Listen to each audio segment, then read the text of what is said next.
Now it's Sfarage taking the shot, scores! What a move! What a goal! How about that? It handles its way to the net, scores! Oh my goodness! Puck drop is just minutes away. What's going on, folks? Alex Bastyovanszky here, back in the NOJHL studio. There is tons to get you caught up on before we get to the puck drop today, and I've just got a few minutes to do it, so let's go. Now in over the blue line, coming in into the corner. And oh, that catches off the skate and gets in behind Mason Janicki. Espanola really needed 2 points on Sunday in their playoff quest, but Kirkland Lake once again had other ideas. As he's chased the pick up to it, but Angeles will get there first. He banks that off. Now turning in. Here he comes. Now Boyle, quick shot, and he scores! Hey, Boyle! And that just squeaks through. We're on the other wing, and poorly dropped puck. That slid back. So Brownlee, I guess, gets the win. That's Lenars. Lenars in front, quick shot, and he scores! Whoa, quick pass out front, and Aaron Lenars is there to bang it home. And Kirkland Lake, quickly, right off the shoot in 8 seconds, has taken a 2-1 lead here against the Espanola Paper Kings. Now, all was not lost for the Paper Kings as Grant Booth would tie it up on this sublime solo effort right here, but it was a massive missed opportunity for Espanola as they chase the 8th and final playoff spot. We'll discuss that further in just a moment. Your other game on Sunday was the Eagles facing the Beavers, and it was a thriller in Blind River. IQ just gets it out into the neutral zone. Now here comes the Beavers. Mac McIsaac trying to find onto the feet of E. Ben Yu, and he scores. Yeah, I always love it when Patrick Malinowski calls those Beavers games, and he had a lot to scream about on this day. There was a ton of action, trailing 2-1 in the third. Captain, my captain, Wyatt Gibson, ties it up at 2 apiece. 6 minutes later, Keenan Kahn cleans up the garbage out front, and it was 3-2. But hold on, it wasn't over yet. It's there from Caulfield. Caulfield trying to get it in. Here's Fredericks now. Fredericks with a shot, and he scores! Buries it top shelf and beats Bodnar. And this game's all tied up at 3.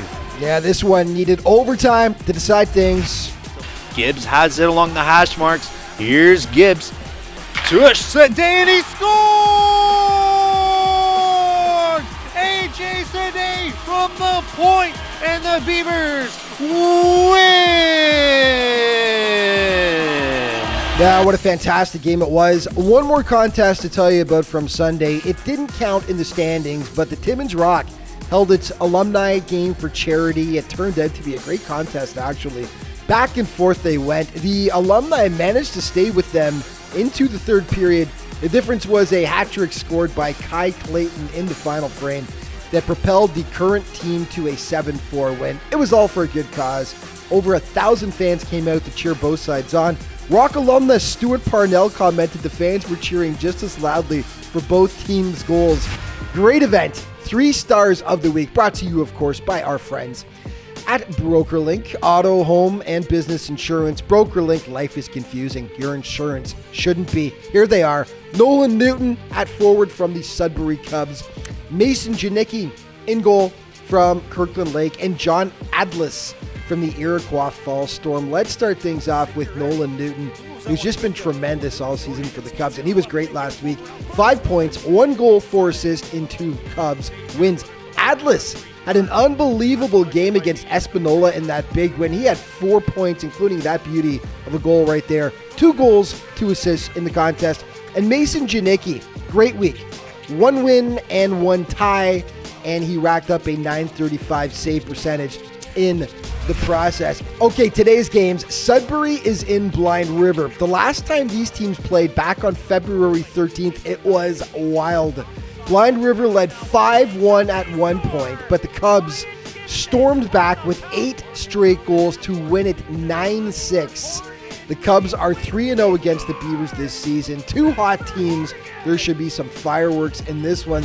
And the Cubs, by the way, with their win over the Sioux Eagles on Saturday, officially sewed up the regular season title At the moment, they've got a 10-point bulge over second place Hearst, and the Cubs, of course, were ranked as the number 1 team in Canada for a good portion of the season. And French River will be in Timmins to face the Rock. Timmins is 2-1 against the Rapids so far this season, and the Rock are playing extremely well right now with just 1 loss in regulation time in their last 10 games. French River 2-8 over that stretch. Here's a look at the standings as we get down the stretch here. Look at that 8 and 9 spot. Espanola and Iroquois Falls battling it out for the final playoff spot. Espanola a 1-point lead right now, but Iroquois Falls has a game in hand. They control their own destiny. It'll be interesting to see what happens. Primetime player from Sunday, we're giving it to Connor Hatfield from the Espanola Paper Kings. Now, of course, the Kings did not get those 2 points they were after, but they did get a single point at the very least, and it was because of Hatfield, who stopped 58 of 60 Miners shots. Play of the day, we're giving it to AJ Sade for the dramatic overtime winner. Gibbs has it along the hash marks. Here's Gibbs. Tush Sade, and he scores! AJ Sade from the point, and the Beavers win! And that is going to wrap things up for today. But just a reminder, all throughout the season, to stay up to date on everything that's going on in the NOJHL, be sure to check out the league's official social media outlets. Thanks for watching. We'll see you next time.